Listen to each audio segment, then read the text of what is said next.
त्या प्रत्येक मुलींचं शिक्षण सावित्रीमाईमुळे झालंय, तर त्यांचा वारसा आपण पुढे का नाही न्यायचा? वारसा असण्यासाठी रक्ताचीच गरज नाही, तर वैचारिक वारसा सुद्धा असतो. कागदपत्र तयार नाहीये तोपर्यंत तो नागरिक नाहीये, आणि जर तो नागरिक नाहीये तर आमदार, खासदार, नगरसेवक त्यांच्याकडे नागरिक म्हणून बघणारच नाहीये, कारण की त्यांना फक्त त्यांच्या मतदाराशी घेणं देणं असतं, ना की माणसाशी. की ज्या माणसाने शिक्षणच घेतलं नाही त्याच्याकडे डोक्यात तोच विषय राहणार आहे की त्याला गुन्हेगार बनायचा, आणि वस्तींमधूनच सगळ्यात जास्त गुन्हेगार घडले जातात. माई माझे मार्गदर्शक आहे. माई आम्हाला नेहमी म्हणायची की तू लोकांचं दुःख समजून घे, तुला आनंद शोधायची गरज नाही पडणार. 17 मुलांपासून सुरू झालेला प्रवास 1700 मुलांपर्यंत पोहोचला. तर एक आई होती त्यातली एका मुलाची, विराटची, मला म्हटली की नाही लेकर जाने का, तुम काला जादू करतेस.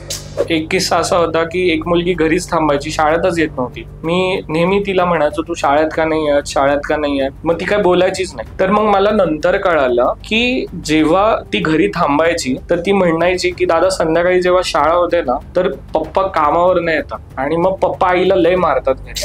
मग ती आईला नाही मारलं पाहिजे ना, म्हणून मग तिला वाचवण्यासाठी मी घरात थांबते, म्हणून मी शाळेत येत नाही. हाय, स्वयंभू studios presents A to Z पॉडकास्टच्या नवीन भागात मी सुजित देशपांडे तुमचं स्वागत करतो. आजचे आपले पाहुणे आहेत अभिजित पोखरणीकर, म्हणजेच दादाची शाळा ही संस्था ज्यांनी सुरू केली ते व्यक्तिमत्व. मित्रांनो, फक्त 7 मुलांपासून सुरू झालेला हा प्रवास, मुलींच्या शिक्षणासाठी घेतलेली पावलं, सरकारी शाळेमध्ये प्रवेश मिळवण्यासाठीचा संघर्ष आणि अर्थात माई म्हणजेच डॉक्टर सिंधुताई सपकाळ यांचं मार्गदर्शन, या सगळ्याविषयी आज अभिजित दादा आपल्याशी बोलणार आहेत. मारूया त्यांच्याशी गप्पा आणि जाणून घेऊया दादाची शाळा आणि अर्थात त्यांच्या स्वतःबद्दल सुद्धा.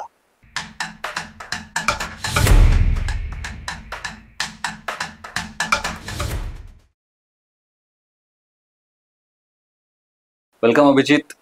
सगळ्यात आधी कसा आहेस? एकदम मस्त मजेत. आणि सापडायला तुला काही प्रॉब्लेम नाही झाला? खूप मोस्टली तो चढ खूप डेंजर होता. जेव्हा मी आलो पहिलं तर चुकीच्या बिल्डिंग मध्ये गेलो आणि मला पहिलं वाटलं की इथं खरंच आहे का. पण ठीक आहे, म्हणजे तू अनेक भरकटलेल्या लोकांना योग्य मार्ग दाखवलास आयुष्यात, त्यामुळे हा मार्ग शोधणं तुला अवघड गेलं नसावं तितकं. नाही. सो आपण दादाची शाळाविषयी तर बोलूयात, सगळेच तुला विचारत असतील दादाची शाळाबद्दल, पण त्याच्या आधी पर्सनली तुझ्याबद्दल जाणून घ्यायला आवडेल. तू मूळचा कुठला आहेस, तुझं करिअर कुठल्या क्षेत्रात तू केलंयस आणि आता सध्या काय करतोयस? सो बेसिकली मी पुण्याचाच आहे लहानपणापासून, किंवा माझी 3री पिढी आहे ही पुण्यामध्ये. ओके. की जे आम्ही पुण्यामध्ये वावरतोय. शिक्षण सगळं पुण्यातच झालंय. पेशाने मी एक वकील आहे आणि प्रॅक्टिस करता करता, शिक्षण करता करता इतर गोष्टी सगळ्या सुरू आहेत. तू सांगितलंस तू ॲडव्होकेट आहेस, त्याच्यामुळे तू तुझ्या करिअरमध्ये आपण म्हणू शकतो की एक जे काही टार्गेट असतं की मला वकील व्हायचंय, मला पोलीस व्हायचंय, मला डॉक्टर व्हायचं, ते तू अचीव्ह केलेलं आहेस.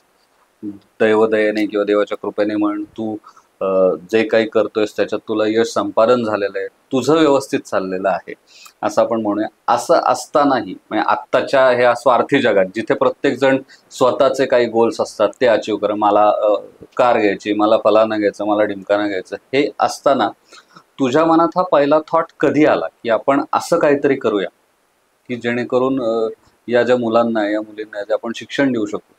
हा थॉट पहिल्यांदा कधी आला? अशी कुठली घटना होती जी तुला टच झाली इथे आणि तुला वाटलं की हे करावं आपण? खरं तर मला ॲडव्होकेट बनायचंच नव्हतं. ओके. इथून सुरुवात आहे. कारण की 12वी जेव्हा, म्हणजे 10वी नंतर मी सायन्समध्ये ॲडमिशन घेतलं आणि त्याच्यानंतर मी नीटसाठी प्रिपेअर करत होतो. मला व्हायचं होतं डॉक्टर. ओके. आणि माझा नीटचा स्कोर त्यावेळी 300च्या आसपास होता. क्या बात आहे. आणि नीटचा स्कोर आल्यानंतर मग आम्ही MBBSच्या ॲडमिशनसाठी फॉर्म्स भरायला सुरुवात केली. आणि फॉर्म्स भरायला सुरुवात केल्यानंतर कळालं की आपला कट ऑफ हा 300 असला तरी तो काही बसत नाही MBBS साठी. इव्हन BHMS आणि BMS साठी सुद्धा बसत नाही. आणि माझं असं ठाम होतं की मला MBBSच करायचं आहे, अगदीच BDS पण नको आहे मला. तर मग खूप तो जो 12वीतला जो पिरियड असो, मला आत्ता पण आठवत आहे की तेव्हा मी खूप टेन्शनमध्ये बसलेलो की आता काय करायचं. आणि जी मेडिकलची ॲडमिशन प्रोसिजर असते ती खूप लेंदी असते. म्हणजे अगदी त्याची शेवटची लिस्ट ही नोव्हेंबरपर्यंत जाते. म्हणजे तुम्ही पासआउट जरी जून जुलैमध्ये झाला असाल तरी त्याची लास्ट लिस्ट जी आहे ही नोव्हेंबर पर्यंत जाते आणि मी ऑलमोस्ट ऑगस्ट एंड पर्यंत आलो होतो. आणि मग मला समोर दिसत होतं की पुढे आता काही पर्याय नाही, आपण MBBS नाहीच करू शकणार. आणि सगळ्यात मोठी चूक जी सगळेजण करतात आयुष्यामध्ये ती मी पण केली, की मी 12वी मध्ये मॅथ्स ड्रॉप केला. मॅथ्स ड्रॉप केलं आणि मग सेम की मॅथ्स ड्रॉप केलंय तर मग आता बायो आहे तर मग त्या रिलेटेडच जे काही फील्ड्स आहेत ते भेटतील. फार्मसी नव्हतं करायचं मला. मग मी म्हटलं की ठीक आहे, मग आता काहीतरी करावं लागेल. मग मी नाईलाजाने कम्प्युटर ऍप्लिकेशन्सला ऍडमिशन घेतलं बॅचलरेटला. हळूहळू BCA पण कम्प्लीट केलं. आणि मग तेव्हा मला काही समाजातल्या मोठ्या लोकांची काम करण्याची संधी मिळाली. तर तेव्हा मला कळालं की कायद्याचं ज्ञान असणं किती गरजेचं आहे. म्हणजे आपल्याला कायद्याचं ज्ञान असल्यावर आपण बाहेर कुठे पण स्टँड घेऊ शकतो किंवा बऱ्याच अशा गोष्टी करू शकतो. तर तेव्हा मी म्हटलं की आपण LLB करूयात आणि LLB ला मी ऍडमिशन घेतलं. त्यावेळी अगदीच ग्रॅज्युएशन झाल्या लगेच नोकरी लागलीच असती, कारण की कॅम्पस इंटरव्ह्यूज वगैरे झाले होते आणि त्याच्यातनं सुरू पण होतं. एका चांगल्या कंपनीमध्ये इंटर्नशिप पण करत होतो. आणि मग नंतर म्हटलं ठीक आहे आता LLB करायचा. आणि मग LLB केलं आणि असा मी ऍडव्होकेट झालो. ऍक्सिडेंटली झालं सगळं, but I am very happy की मी आता ऍडव्होकेट झालोय. आणि खरंच मला असं वाटतं की ती जी वाट चुकली त्यावेळी ती बरोबर झाली, कारण की आज बिंग अ ऍडव्होकेट मला ज्या काही गोष्टी कळतात आहेत किंवा समाजात वावरताना माझं जे काही नॉलेज आहे किंवा जे काही अभ्यास आहे, खूप असं काही नॉलेज नाही, पण जे मी माझ्या बोलण्यातनं दिसून येतं एखाद्याला ते फक्त त्या अभ्यासामुळे आणि त्या वकिलीमुळेच. बरोबर. मला एक सांग की मी जे दादाची शाळाबद्दल वाचलं की 7 मुलांनी मिळून सुरुवातीला हे सुरू केलं, त्यातला पहिला दिवस आठवतो आज? 17 मुलांपासून ती शाळा सुरू झाली खरं तर. 17 मुलांपासून मी सारसबागच्या त्या पुढारीचं ऑफिस आहे, पुढारी वृत्तपत्राचं ऑफिस, त्याच्या समोर ते बॅट बनवणारी लोक आहेत. आपल्या पुण्यातलं प्रत्येक जण लहानपणी त्याच्या घरातनं एकदा तरी तिथे बॅट घ्यायला नक्कीच गेलेला आहे.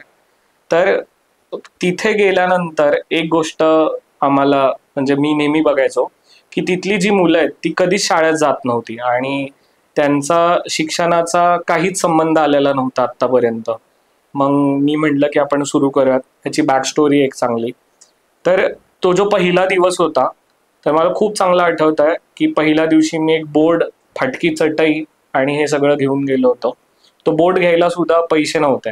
तर माझा एक मित्र आहे तालिब बागवान नावाचा, तो माझ्यासोबत त्यावेळी काम करायचा. तर तो म्हटला की ठीक आहे, तुला बोर्डसाठी पैसे हवेत ना, तर मग हे पैसे माझ्याकडून घेऊन जा आणि तिथल्या मुलांना शिकवायला सुरू कर. तो सुद्धा त्या दिवशी शिकवायला आला होता. आणि मग तिथे ती शाळा सुरू केली फाटक्या कपड्यांमध्ये, किंबहुना घरातनं आई ओढत ओढत कोणाला घेऊन आली, कोणाची आई सोडत नव्हती. तर आम्हाला त्यांना जाऊन सांगावं लागलं की पाठवा तुमच्या मुलांना, खरं तर त्यांना शिक्षणाची गरज आहे, ना की कुठल्या भिक्षा मागण्याची किंवा काही विकण्याची, अशी कुठल्या गोष्टींची गरज नाही आहे त्यांना. तर मग त्यावेळी आम्ही ह्या सगळ्या 17 मुलांना गोळा केलं आणि मी असं नेहमी म्हणतो की त्या पाटीवर त्यांनी आयुष्याची म्हणतो ना, आयुष्याचं यश लिहायला सुरुवात केलं त्या लोकांनी. आणि कुठल्या सालची गोष्ट आहे? 2019च्या एंडची. बरोबर. म्हणजे साधारण स्वातंत्र्य काळात जसा संघर्ष लोकांना करायला लागायचा शिक्षणासाठी कन्व्हिन्स करायला, तसा तुम्ही त्या काळात केलात. माझा संघर्ष खूपच कमी आहे तसा बघायला गेला तर. म्हणजे मी महात्मा फुले, सावित्रीबाई फुले यांच्या विषयाबद्दल जेव्हा वाचतो तेव्हा मला कळतं की या लोकांचं किती अपार कष्ट आहेत. म्हणजे इमॅजिन कर की तुम्ही एक शिकवायला चाललाय, सावित्रीबाईंचं एक उदाहरण आहे की तुम्ही शिकवायला निघालाय आणि तुमच्यावर दगड मारतात आहेत आणि चिक्कल फेकतात आहे आणि आदल्या दिवशी तुला डिमोटिवेशन येत आहे. म्हणजे सावित्रीबाईंना पहिल्या दिवशी वाटलं असेल ना की बाबा सगळी लोक मला मारतात, मी कशी जाऊ आता शिकवायला, मी भल्याचाच विचार करते. पण दुसऱ्या दिवशी सावित्रीबाई तशाच निघाल्या, जी झोळी आहे त्या झोळीमध्ये एक एक्स्ट्राची साडी घेतली आणि तिथं जाऊन ती साडी बदलली आणि त्या मुलांना शिकवायला सुरुवात केली. असं तर माझ्यासोबत काहीच नाही होते ना. आणि आज आपण स्वातंत्र्यात आहोत, तेव्हा तर आपण पारतंत्र्यात होतो आणि स्वातंत्र्यात असताना सुद्धा ही जी परिस्थिती आहे ती तेव्हाही होती, आजही आहे. त्यांनी कष्ट केले म्हणून आज मी शिकलो, किंवा माझी आई, माझ्या बहिणी किंवा ज्या काही मुली आज जगामध्ये भारतामध्ये शिक्षण घेतात आहेत, या प्रत्येक मुलींचं शिक्षण सावित्रीमाईमुळे झालंय. तर त्यांचा वारसा आपण पुढे का नाही न्यायचा? वारसा असण्यासाठी रक्ताचीच गरज नाही, तर वैचारिक वारसा सुद्धा असतो. मला ही गोष्ट आवडली आणि मला अभिजित दादाचं खरंच या गोष्टीसाठी कौतुक करा असं वाटतंय. आपण सगळ्यांनी लहानपणी कुठल्या ना कुठल्या पुस्तकाच्या माध्यमातून महात्मा फुले वाचले असतील, सावित्रीबाईंचा थोडाफार इतिहास जो आपल्यापर्यंत आला तो जो काय पाठ्यपुस्तकात होता थोडाफार तो वाचला असेल, पण ते विचार ऍक्च्युअलमध्ये जगणं किंवा त्यासाठी प्रयत्न करणं हे व्यक्तिमत्व आजही करते. त्याचं विशेष मला कौतुक आहे या ठिकाणी, मी खरंच सांगेन.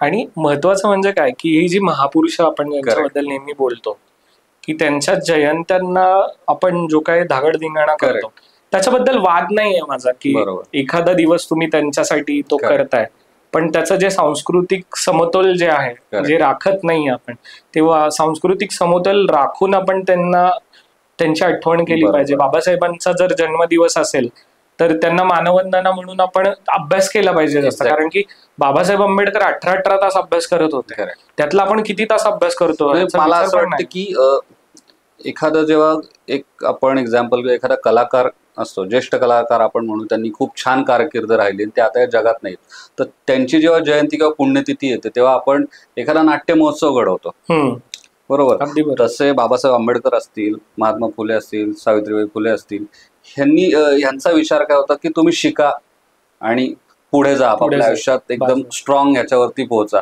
तर मग त्यांच्या जयंत्यांना किंवा पुण्यतिथांना आपण ते विचार पोचतील अशा टाईपचा एखादा इव्हेंट का नाही करत? अगदी महत्वाचं. काही लोक करतात सुद्धा, म्हणजे सगळेच असे वाईट नाहीयेत, काही लोक करतात सुद्धा. आणि मला असं वाटतं की त्यांच्या जयंत्यांना असे जर विषय जेव्हा आपण घेऊ ना, तर आपल्याला विशिष्ट वेगळ्या प्रकारचं शिक्षण घेण्याची गरज नाहीये. तर त्याच्यामधनच आपण एक अवेअरनेस म्हणून जे काही क्रिएट होईल, त्या अवेअरनेस मधूनच आपल्याला बरंच काही मिळवता येईल आपल्या आयुष्यात. आता तू म्हणालास की त्या मुलांना कन्व्हिन्स करायला लागलं आणि शिक्षणासाठी सुरुवातीला एक बोर्डही नव्हता, त्याच्यासाठी त्या तुझ्या मित्राचंही कौतुक आहे या ठिकाणी, त्याने सहकार्य केलं. कारण पैसा खूप जणांकडे असतो पण दानत हा शब्द आहे, ती असणं महत्वाची असते, फार महत्वाची. खूप जणांकडे पैसा असतो पण दानत नसते, तर ती दानत त्या मित्राची होती. तो खऱ्या अर्थानं त्याला मी श्रीमंत म्हणेल त्याला. तर ही सगळी ती परिस्थिती झाली. पण सरकारी शाळाही आहेत, सो तिथे या मुलांना ऍडमिशन देण्यासाठी वगैरे असा प्रयत्न कधी करण्यात आला सुरुवातीला, किंवा करताना त्यांना काय संघर्ष? हे काम करताना नेहमी लोक मला म्हणतात की हे सरकारचं काम आहे, तुम्ही का करताय? हे काम सरकारने केलं पाहिजे.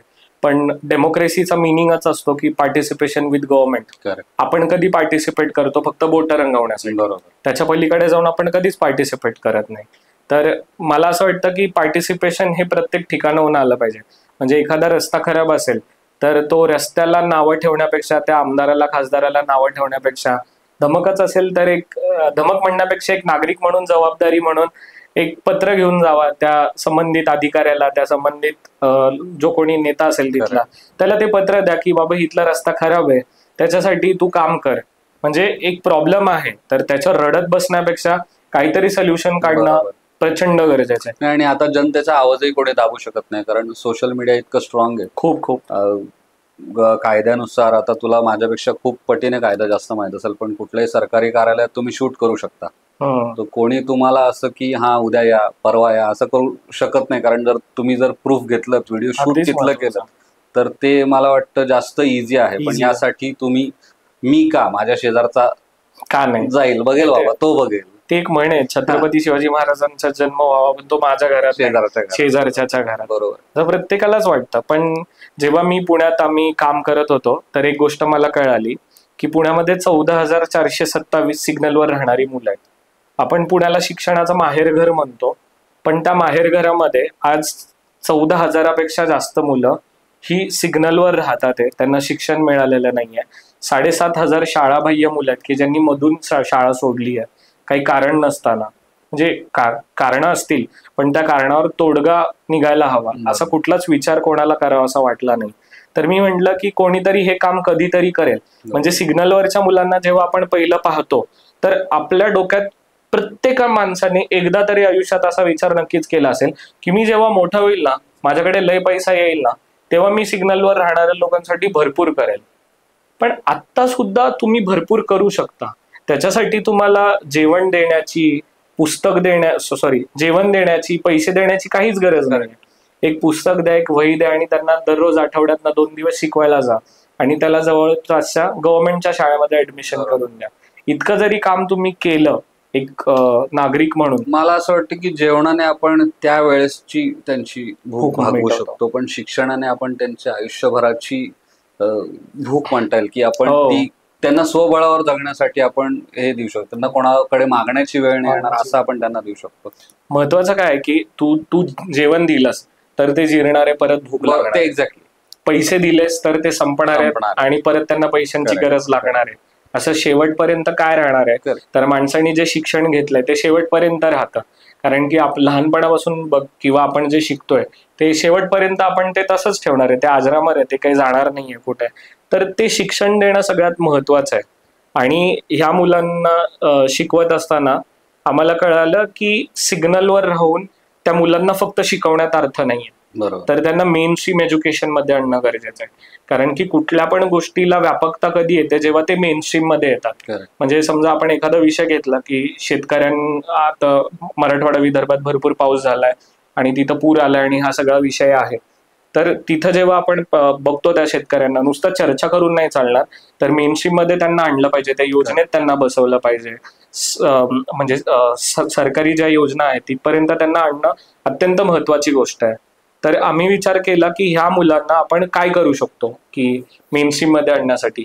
मग गव्हर्नमेंट स्कूल्समध्ये त्यांना ऍडमिशन्स करून द्यायचे. गव्हर्नमेंट स्कूल्समध्ये ऍडमिशन करून दिले तर त्यांचे कागदपत्र तयार होतात. कागदपत्र झाले तर ते नागरिक होतात. हे सगळ्यात महत्वाचं आहे. कारण की जोपर्यंत त्याचे कागदपत्र तयार नाहीये तोपर्यंत तो नागरिक नाहीये. आणि जर तो नागरिक नाहीये तर हे आमदार, खासदार, नगरसेवक त्यांच्याकडे नागरिक म्हणून बघणारच नाहीये. कारण की त्यांना फक्त त्यांच्या मतदाराशी घेणं देणं असतं, ना की माणसाशी. जर तू माझा मतदार असशील तर मी तुझ्यासाठी मदत करायला सदैव उभा आहे. आणि शेवटी नागरिक असण्याचं एक असं की तुमच्याकडे डॉक्युमेंट असतात. सरकारी योजना पण तुझ्याकडे डॉक्युमेंट आहेत तरच तुला ती फॅसिलिटी प्रोव्हाइड करते. अगदीच महत्त्वाचं. त्याशिवाय त्यांनाही काय म्हणतात ते मग असे हात वर करू शकतात की आम्ही कायद्याच्या पुढे नाही की तुम्ही नागरिकच नाही आहात ऑन पेपर तर आम्ही काय करू शकत नाही, असं तेव्हाही होतं. आपण बऱ्याच वेळापासून एक शब्द वापरतोय मेनस्ट्रीम. या सगळ्या मुलांना मेनस्ट्रीम मध्ये कसं आणतोस? आता बघ, आपल्या शाळेमध्ये 2 प्रकारची मुलं आहेत. एक आहेत सिग्नलवर राहणारी आणि एक आहेत शाळाबाह्य मुलं. तर शाळाबाह्य जी मुलं असतात, शाळाबाह्य म्हणजे काय की ज्यांनी मधून शाळा सोडली, की ज्यांचं काही ना काहीतरी रिझन होतं शाळा सोडण्याचं. मग जेव्हा मी रिझन फाइंड आउट करायला गेलो तर मी जसं सांगितलं की मी घरात थांबायचे तर वडील आईला मारायचे. मी नसेल तर मग आई जास्त मार खाईल म्हणून मी तिला वाचवायला थांबायचे. किंवा दादा जेवायलाच नव्हतं म्हणून शाळेत गेल्यावर भूक लागायची म्हणून मी शाळेतच जात नव्हते. किंवा येण्या जाण्याची माझी चांगली सोय नव्हती, किंवा फी भरायला पैसे नव्हते, किंवा कपडे नव्हते, किंवा मी आईसोबत घर कामाला गेली तर 2 पैसे आईला जास्त मिळतात. अशी विविध कारणं होती या मुलांची. तर आम्ही ती कारणं कशी काउंटर करू शकतो, आपल्या शाळेतले काही काउन्सिलर्स आहेत जे व्हॉलेंटियर्सच आहेत, त्यांनी त्या पद्धतीचं शिक्षण घेतलं की म्हणून त्याला चांगलं बोलता येतं विद्यार्थ्यांची, त्यांच्या पालकांची. मग ते काउन्सिलिंग करतात त्या विद्यार्थ्यांचं, त्या पालकांचं. आणि मग त्याच्यानंतर त्या मुलांना शिक्षणाचं महत्त्व समजून सांगतात की आपण परत शाळा का घेतली पाहिजे, परत शाळा का सुरू केली पाहिजे. अशा सगळ्या शाळाबाह्य मुलांना मेनस्ट्रीम मध्ये आणतो. आणि त्याच्यानंतर येतात सिग्नलवर राहणारी मुलं. सिग्नलवर राहणाऱ्या मुलांनी कधीच शाळा पाहिलेली नसते आणि त्या लोकांना जसं मी सांगितलं की एक मुलीने मला विचारलं शाळा म्हणजे काय हेच त्यांना माहिती नाहीये. तर ह्या मुलांना आम्ही काय करतो, पहिले 6 वर्ष जसं कुठलाही कॉम्पिटेटिव्ह एक्झाम करताना क्रॅश कोर्स तुम्हाला करावा लागतो, तसा एक क्रॅश कोर्स आपण म्हणूयात की 6 महिने त्याला आम्ही अक्षर ओळख, पाठीवर गिरवणं, शाळा काय असते, शिक्षण काय असतं, ABCD काय असते, अंक काय असतात, पाढे काय असतात, हे सगळं आम्ही त्याला 6 महिन्यांमध्ये शिकवतो. आणि त्या 6 महिन्यानंतर जो मेचा महिना येईल त्या मेच्या महिन्यामध्ये त्याला शासनाच्या शाळांमध्ये ऍडमिशन करून देतो. दादाची शाळा फक्त सोशल वर्क नाही तर त्याच्या पलीकडे पॉलिसी लेवलवर काम करते. जेव्हा वर्षा गायकवाड मॅम शालेय शिक्षण मंत्री होत्या तर त्यावेळी ह्या सगळ्या विद्यार्थ्यांच्या ऍडमिशन करताना फार अडचणी येत होत्या आम्हाला, कारण की कागदपत्र नव्हते. कागदपत्राशिवाय ऍडमिशन कसं करणार ना. बरोबर. तर मग आम्ही हा सगळ्या पुण्यातल्या ज्या समविचारी संस्था आहेत या सगळ्यांनी मिळून वर्षा गायकवाडांना एक निवेदन दिलं की ही जी शाळाबाह्य मुलं आहेत किंबहुना सिग्नलवर राहणारी मुलं आहेत यांना कागदपत्र अभावी यांना शाळा करता येत नाहीये आणि यांचं शैक्षणिक नुकसान मोठ्या प्रमाणात होत आहे. आणि ह्या शैक्षणिक नुकसानाचा परिणाम एक दिवशी गुन्हेगारीमध्ये होणार. कारण की ज्या माणसाने शिक्षणच घेतलं नाही त्याच्याकडे डोक्यात तोच विषय राहणार आहे की त्याला गुन्हेगार बनायचा, आणि वस्तींमधूनच सगळ्यात जास्त गुन्हेगार घडले जातात. तर आम्ही हा विषय जेव्हा मांडला तर ते म्हटले की ठीक आहे, आपण विचार करूयात. पाठपुरावा केल्यानंतर 6 महिन्यानंतर त्यांनी एक GR काढला, आणि GR काढल्यानंतर जी विद्यार्थी आहेत त्यांचं प्रतिज्ञापत्रावर, म्हणजे एखादी संस्था जर त्यांची जबाबदारी घेत असेल आणि एका प्रतिज्ञापत्रावर लिहून देत असेल की सदर व्यक्ती मुलगा आमच्या ओळखीचा आहे आणि त्याचं ऍडमिशन शासनाने करावं, शैक्षणिक नुकसान होऊ नये, आणि तो इथलाच राहणारा किंवा इथला स्थायिक आहे, तर त्याला ऍडमिशन करून घ्यावं. फक्त त्या एका प्रतिज्ञापत्राच्या बेसिसवर त्या विद्यार्थ्याचं त्या शाळेमध्ये ऍडमिशन होतं आणि तो शिकायला लागतो. आणि एकदा का त्याचं ऍडमिशन झालं ना तर त्याचं आधार कार्ड बनतं. करेक्ट. आधार कार्ड बनलं की इतर सगळे डॉक्युमेंट्स बनायला सुरुवात होते, म्हणजे तो नागरिक होतो. नागरिक बनण्यासाठी तुमच्याकडे डॉक्युमेंट असणं फार गरजेचं आहे, आणि या मुलांना नागरिक बनवण्याचं काम आम्ही करतोय ते शाळा आणि या डॉक्युमेंटेशनच्या माध्यमातून. आणि मेन स्ट्रीम म्हणजे काय? शाळा. करेक्ट. म्हणजे सगळ्यात महत्वाचा शब्द म्हणजे अर्थ त्याचा शाळा. मेन स्ट्रीम म्हणजे शाळा, कारण की जोपर्यंत मुलं शाळेत जाणार नाही ना तो 2री पास होणार, 3री पास होणार, 4थी पास होणार, हे त्याला सर्टिफाय करता नाही येणार. दादाची शाळा म्हणून मी फक्त त्याला शिकू शकतो, पण मी त्याला सर्टिफाय नाही करू शकत की तू 2री पास झाला, 3री पास झाला. म्हणून शाळा, गव्हर्नमेंटच्या ज्या शाळा आहेत त्यांचं सर्टिफिकेशन फार महत्वाचं आहे त्याच्या डेव्हलपमेंटसाठी. कारण की आपल्याकडे 10वीचं सर्टिफिकेट नसेल तर 12वी होत नाही, आणि 12वीचं सर्टिफिकेट नसेल तर ग्रॅज्युएशन होत नाही. तसं ते सर्टिफिकेशन सगळ्यात जास्त महत्वाची गोष्ट आहे. माई सिंधुताई सकपाळ यांचा तुमच्या प्रवासात खूप मोठा वाटा आहे. म्हणजे मी वाचलंय दादाची शाळाबद्दल, तुमची वेबसाईट असेल वगैरे या सगळ्याबद्दल. त्यांच्याबद्दल काय सांगशील? माई माझे मार्गदर्शक आहेत. म्हणजे मला खूप चांगलं आठवतं की मी त्यांच्यासोबत काम करत होतो, आणि काम जेव्हा करत होतो तर माई आम्हाला नेहमी म्हणायची की तू लोकांचं दुःख समजून घे, तुला आनंद शोधायची गरज नाही पडणार. म्हणजे तू लोकांचं दुःख समजून घे, त्या दुःखाचं जेव्हा तू निवारण करशील ना तर ते इतकं वेगळा आनंद असेल की तुला इतर ठिकाणी आनंद शोधायची गरज नाही पडणार. आणि त्या एका वाक्याला इन्स्पायर होऊन दादाची शाळाची सुरुवात झाली. क्या बात आहे. म्हणजे माई नेहमी म्हणायची की मी निराधारांची माई झाले, अनाथांची आई झाले, पण मला नेहमी वाटायचं की अनाथ आणि निराधारांचा माईनी तर केलंच केलं, पण सिग्नलवर जी मुलं आहेत त्यांच्याकडे आधार पण आहे, आई वडील आहेत, सगळं आहे, आई वडील आहेत, फक्त घर, शिक्षण आणि चांगलं आयुष्य नाही. करेक्ट. मग ते आपण त्यांना कसं देऊ शकतो? म्हणजे मी नेहमी म्हणतो की वस्त्यांमधली जी लोक आहेत की ज्या विद्यार्थ्यांना मी शिकवतो तर त्यांच्या पालकांमध्ये आर्थिक गरिबी नाही आहे, वैचारिक गरिबी आहे. आर्थिक गरिबी कशी नाही मी ते सांगतो की एक हजेरी कामगार आहे, तर तो हजेरीवर जर कामाला गेला तर 600 रुपये पुण्यामध्ये सध्या हजेरी सुरू आहे. तर 600 रुपयाप्रमाणे त्यांनी 20 दिवस जरी काम केलं तरी तो एका चांगल्या लॉ फर्म मध्ये काम करणाऱ्या इंटर्नपेक्षा जास्त कमवेल. ठीक आहे. तर मग तो त्याचं घर तर चालूच शकतो ना. माझ्या आई बाबांनी 10-12 हजारामध्ये माझं शिक्षण पूर्ण केलं, कारण की त्यांना शिक्षणाचं महत्व माहिती होतं आणि शिक्षण का गरजेचं हेही त्यांना माहिती होतं, म्हणून त्यांनी माझं शिक्षण आज पूर्ण केलं. तसंच त्या पालकांना ते शिक्षणाचा अवेअरनेस करून देण्यासाठी अजून आपण काय करू शकतो ह्याच्यावर आम्ही प्रयत्न केला. माईंसोबतचा पहिला दिवस आठवतो? पहिली भेट कशी झाली? मी सगळ्यात पहिल्यांदा जेव्हा माईंकडे कामाला लागलो तर बरेच महिने मी माईंना भेटलो नव्हतो, पण मला माहिती होतं की मी माईंचं काम करतोय. आणि त्याच्या आधी आईकडून त्यांचे व्हिडिओज किंवा चित्रपट त्यांचा पाहिला होता. म्हणजे माईंचा चित्रपट पाहून मी आणि माझी आई गळ्यात पडून रडत होतो एकमेकांच्या, की इतकं वेदनादायी प्रवास कसा असू शकतो एखाद्या व्यक्तीचा. आणि काही काळानंतर मला त्या व्यक्तीसोबत काम करण्याची संधी मिळाली आणि मी त्यांचं काम जवळून बघत होतो खूपच. म्हणजे अगदी त्यांच्या कोर टीम मध्ये असल्यापासून ह्या सगळ्या गोष्टी आम्ही केल्या होत्या. आणि जेव्हा मी पहिल्यांदा माईला भेटलो तर माईनी मोरपंखी रंगाची साडी घातली होती आणि ते असं डोक्यावरचा तो पदर आणि ते इथं अशी पकडून माई चालायची. तर ती मोरपंखी रंगाची साडी आणि तो पदर, माई चालत चालत आतमध्ये आली आणि सगळ्यांना तिने विचारलं की बेटा कसा आहेस तू, बेटा कसा आहेस, काय चाललंय रे बाबा, तू बाकी सगळं कसं आहेस, कॉलेज कसं चाललंय तुझं. म्हणजे तिला माहिती होतं की तिच्याकडे काम करणारी लोक कोण आहेत. आणि इतके महिने आम्ही तिच्याशी काही भेटलो नव्हतो, बोललो नव्हतो, पण ती सगळ्यांची खबर घ्यायची की बाबा रे तू काय करतो, बाबा रे तू काय करतो, तुमचं सगळं बरं आहे ना बाबा, काही लागलं तर मला सांगा, काही पण लागलं तर आहे, असं माई म्हणायची. तो आमचा पहिला दिवस की पहिल्याच म्हणजे ती म्हणतो ना त्यांच्या त्या प्रेझेन्स मध्ये मातृत्व होतं. त्या जशा एंटर केलं तसं माईनी, आणि ते आल्या आल्या आम्हाला ते समजलं की आता आई आली, शांत बसायचं. क्या बात आहे. खूप भारी वाटलं आम्हाला. आणि आमच्याकडे आदरयुक्त भीती होती माईबद्दल, आणि एक म्हणतात ना ते आई आणि मुलासारखं प्रेम पण होतं. म्हणजे आम्ही तिला भेटली की मनमोकळेपणाने सांगू पण शकत होतो की हेच ही वाईट अडचण सुरू आहे सोबत, ही अशा प्रकारच्या प्रॉब्लेम्स आहेत.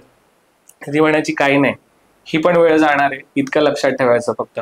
सुखात आणि दुःखात हा एक जो शब्द आहे की ही पण वेळ निघून जाणार आहे, हे लक्षात ठेवायचं फक्त.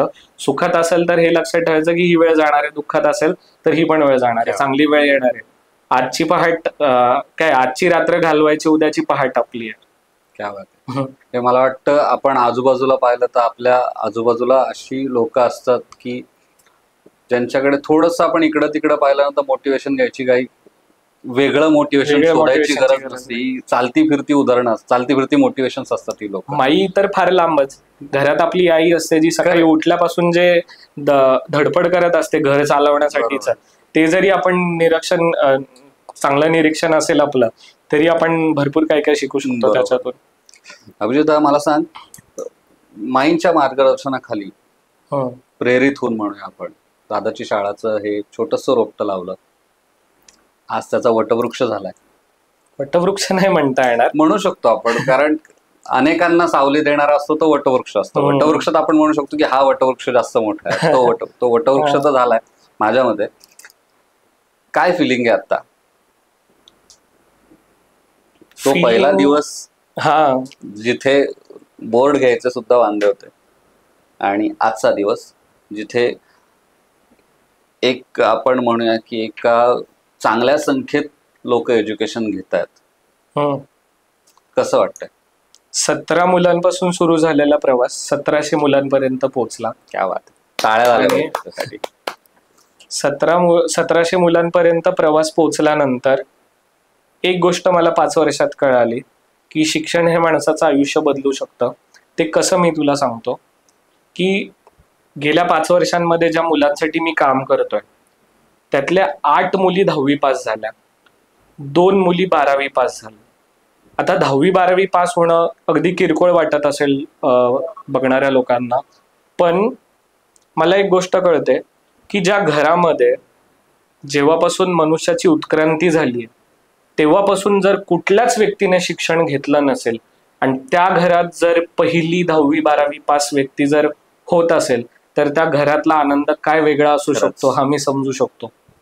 आणि बऱ्याच वेळा असं पण होतं की, म्हणजे एक उदाहरण आहे की मी म्हटलं की हे जे पालक असतात, बऱ्याच वेळा असं होतं की पालकांना माहितीच नसतं की आपला मुलगा किंवा मुलगी काय करतीये किंवा कुठल्या विषयामध्ये तिचं काय सुरू आहे.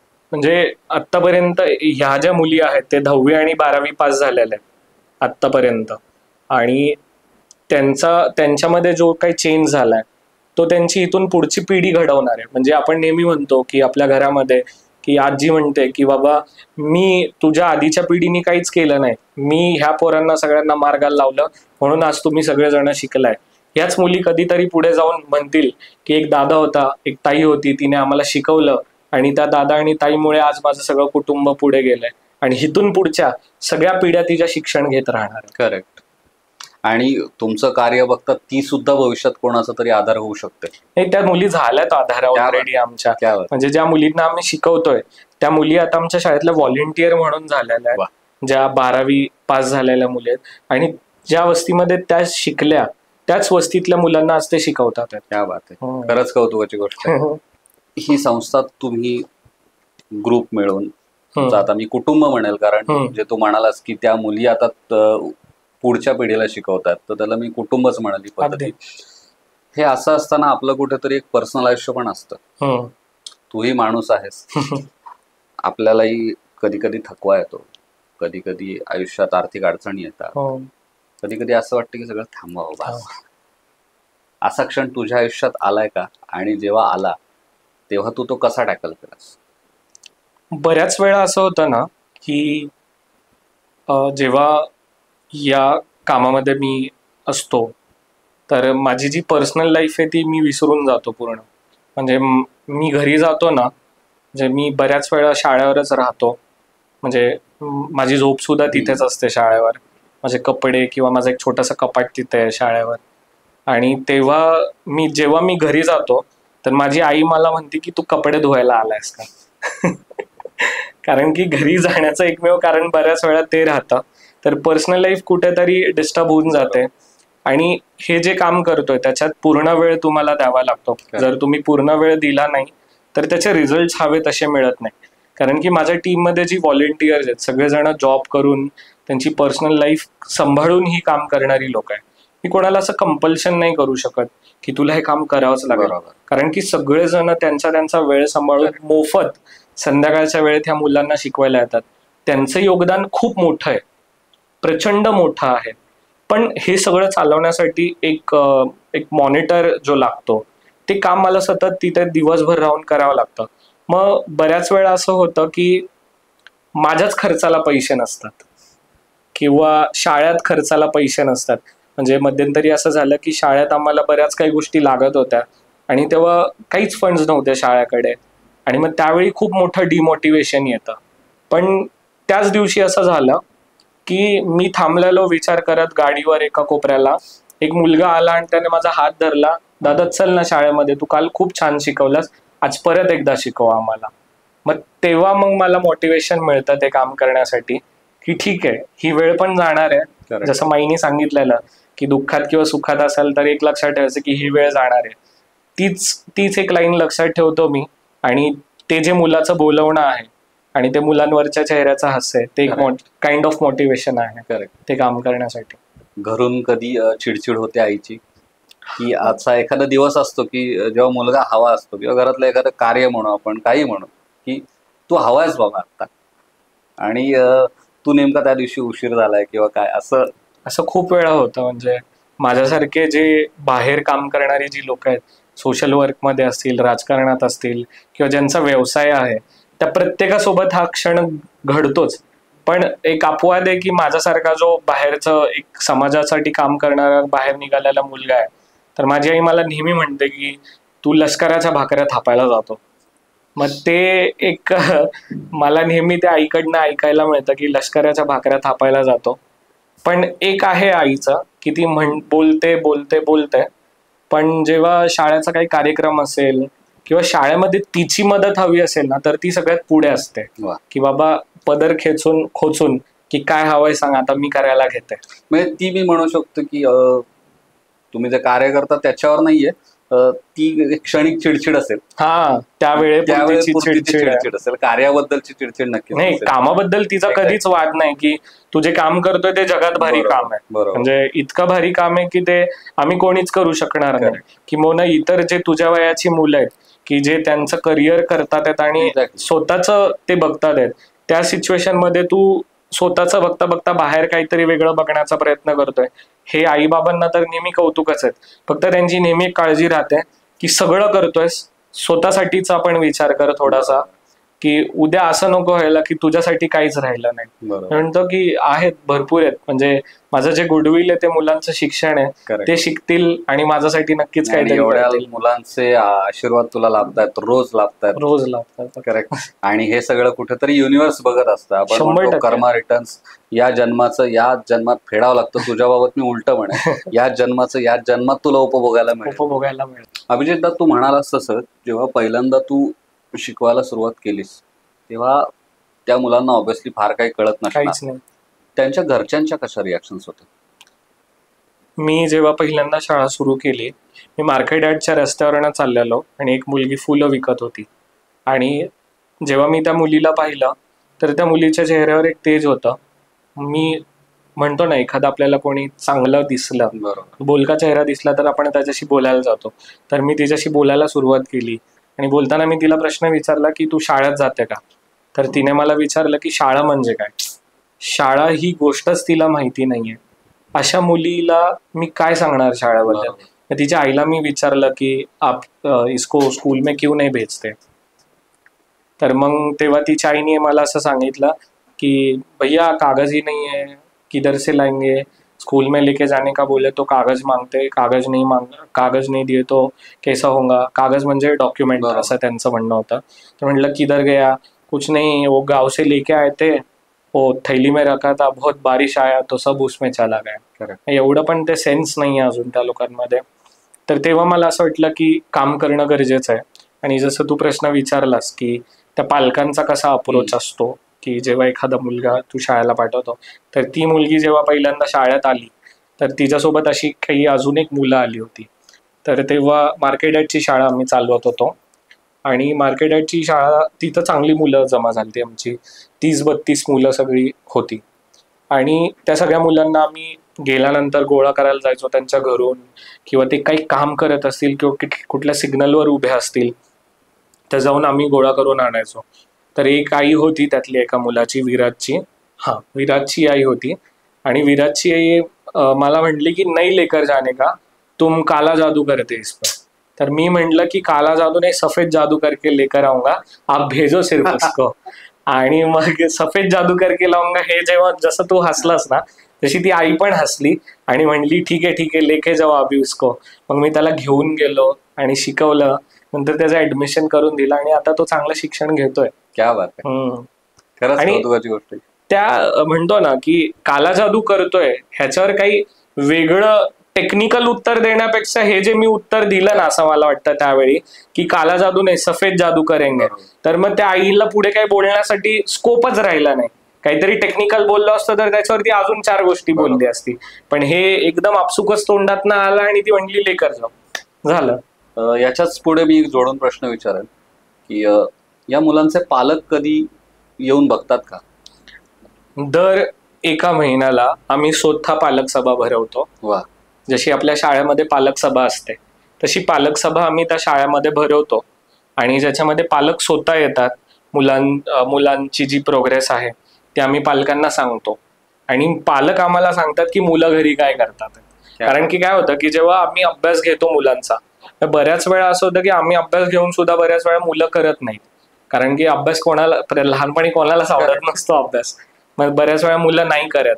मग ते घरी काय करतात, मग मुलं म्हणतात की दादा भांडीच खूप दिली होती आईनी घासायला, किचन ओटाच पुसायला लावला तिने, किंवा घरच आवरायला सांगितलं, किंवा ती आज कामावर उशीर येणार होती म्हणून स्वयंपाक करायला सांगितलं, म्हणून मी अभ्यासच केला नाही. मग घरी काय सिच्युएशन आहे ती आम्हाला समजली पाहिजे. म्हणून आम्ही दर महिन्याला एक पालक सभा घेतो, ज्याच्यामध्ये सगळे पालक शाळेमध्ये येतात मुलांचे. आणि प्रत्येक मुलाचं इंडिव्हिज्युअल आम्ही काय डेव्हलपमेंट आहे, काय डेव्हलपमेंट नाहीये ते त्यांच्या पालकांना सांगतो. आणि घरची काय परिस्थिती आहे ती आम्ही समजून घेण्याचा प्रयत्न करतो. ह्याच्यामध्ये हे केल्यानंतर, पालक सभा केल्यानंतर मला एक गोष्ट कळाली की आपण जितक्या गोष्टी इथे बसून मी इमॅजिन करतो मुलांच्या आयुष्यात असतील, काही वेळी त्या तितक्या डिफिकल्ट सुद्धा त्यांच्या घरी असतात. बरोबर. म्हणजे एक किस्सा असा होता की एक मुलगी घरीच थांबायची, शाळेतच येत नव्हती. मी नेहमी तिला म्हणायचो तू शाळेत का नाही आहे, शाळेत का नाही आहे. मग ती काय बोलायचीच नाही, किंवा काही पण असं वेगळं कारण देऊन ती उडवाउडवीची उत्तरं देऊन ती वेळ निघून जायची. तर मग मला नंतर कळालं की जेव्हा ती घरी थांबायची तर ती म्हणायची की दादा संध्याकाळी जेव्हा शाळा होते ना तर पप्पा कामावर नाही येतात आणि मग पप्पा आईला लय मारतात घरी आले. मग ती आईला नाही मारलं पाहिजे ना, म्हणून मग तिला वाचवण्यासाठी मी घरात थांबते, म्हणून मी शाळेत येत नाही. अशा कित्येक मुलांची कारणं आहेत की शाळा सोडली का, तर मी शाळेला जात नव्हते का, तर वडील आईला खूप मारायचे आणि तिला वाचवण्यासाठी घरात कोणतरी हवं होतं, म्हणून मग थांबायचे. आपलं आयुष्य खूप चांगलं आहे, खूप प्रिव्हिलेज आहोत आपण, म्हणजे खूपच जास्त. ह्याच्यात एक पॉझिटिव्हच आपण बघायचं म्हणलं तर जसं म्हणालात की आम्ही पालक सभा घेतो, याच्यात मला सगळ्यात चांगली गोष्ट अशी वाटते की ते पालक त्या पालक सभेला येतात. नाही, कधी कधी ओढून आणावं लागतं. काय काय पालक स्वतःहून येतात, त्यांना काळजी असते. काय काय पालकांना बोलवायला जावं लागतं, अगदीच आमंत्रण द्यावी लागतात, जाऊन या, लवकर या, तुम्हाला सांगायचंय, शिकवायचंय, अशा बऱ्याच गोष्टी आम्हाला कराव्या लागतात. बट म्हणतो ना की प्रत्येक गोष्टीमध्ये कन्सिस्टन्सी फार महत्वाची आहे. म्हणजे तुम्ही एका कामामध्ये कन्सिस्टंट राहिला तर त्याचा रिझल्ट तुम्हाला नक्की मिळतो. असं कुठे वाटतं की गव्हर्नमेंट कुठलंही असो ना, आम्ही कुठल्या स्पेसिफिक पार्टीबद्दल बोलेल किंवा कुठल्या स्पेसिफिक याच्याबद्दल, कुठलंही गव्हर्नमेंट असो, आता जसं तू त्या मुलगी तुला ती भेटली, मग तू तिच्या घरी बोललास, मग ते कन्व्हिन्स झालं. प्रत्येक जेव्हा कुठलंही गव्हर्नमेंट चेंज होतं त्याच्या सुरुवातीपासून शिक्षणासाठी बऱ्याचशा योजना आहेत, बऱ्याचशा फॅसिलिटीज आहेत, ही योजना ती योजना. पण असं वाटतं का की फक्त योजना राबवून उपयोग नाही, लोकांनी त्यांच्यापर्यंत पोहोचले पाहिजे गव्हर्नमेंटच्या. तर जसं त्या लेडीला बेसिक ते नॉलेज होतं की कागज नाहीये इसलिए नाही मिल रहा है. सो जसा तू पोचलास तसं गव्हर्नमेंटच्या लोकांनी पोचले किंवा पोचणं गरजेचं आहे, किंवा पोचले तर फायदा होईल असं तुला वाटतं का? मला पूर्ण फेलियर नाही वाटत नेहमी गव्हर्नमेंटचा, कारण की प्रत्येक सामाजिक काम करणारा माणूस गव्हर्नमेंटलाच फेलियर कन्सिडर करत. तर मला असं वाटतं की प्रत्येक वेळा गव्हर्नमेंट फेलियर नसतो. मी असं सजेस्ट करेल की म्हणजे सांगेल की RT चा जो कायदा आहे, राईट टू एज्युकेशनचा कायदा आहे, म्हणजे राईट टू एज्युकेशन मध्ये 6 ते 14 वयोगटातल्या विद्यार्थ्यांना मोफत आणि सक्तीचं शिक्षण आणि क्वालिटी एज्युकेशन मिळायला हवं, हे एक आहे. पण गव्हर्नमेंट त्यांच्या लेवलवर खूप चांगल्या पद्धतीने ते राबवतं. पण हे जे खालची जी लोक असतात ना, बरोबर, की जे ते प्रोसेस इम्प्लिमेंट करतात, करेक्ट, ती लोक अत्यंत वाईट असतात. म्हणजे तिथं ब्राईब घेणं, किंवा तुमच्या मुलीचं ह्या चांगल्या शाळेत ऍडमिशन झालंय, 5,000 रुपये द्या, मग हे पुढची प्रोसिजर आम्ही कम्प्लीट करतो. ह्या RT च्या कायद्यामध्ये त्याचं पूर्णपणे त्याच्यावर अगदी जेल होण्यापर्यंतच्या शिक्षा आहेत असल्या गोष्टी मागण्यासाठी. तर ह्या सगळ्या गोष्टी होतात. गव्हर्नमेंट फेलियर असं न म्हणता आपण असं म्हणूयात की गव्हर्नमेंटचे ज्या पॉलिसीज आहेत किंवा जे काही योजना, स्कीम्स ज्या आहेत त्या लोकांपर्यंत पोहोचल्या पाहिजेत.